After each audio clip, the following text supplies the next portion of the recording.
రాముడికి ఇల్లాలు సీతమ్మ, రావణుడికి ఇల్లాలు మండోదరి. మండోదరి మహాపతివ్రత, సీతమ్మ మహాపతివ్రత. ఏ గ్రేడ్ పతివ్రత, బి గ్రేడ్ పతివ్రత ఉండరు. పతివ్రత అంటే పతివ్రత అంతే.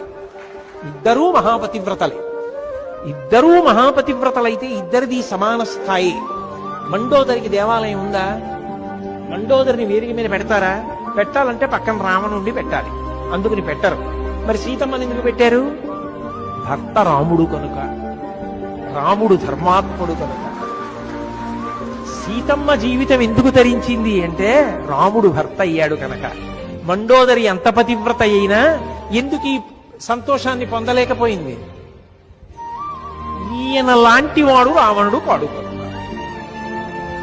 అంటే ఇప్పుడు ఒక స్త్రీ ఎంత ఉత్తమురాలైనా ఆమె కీర్తికి కారణం ఎవరవుతున్నారు?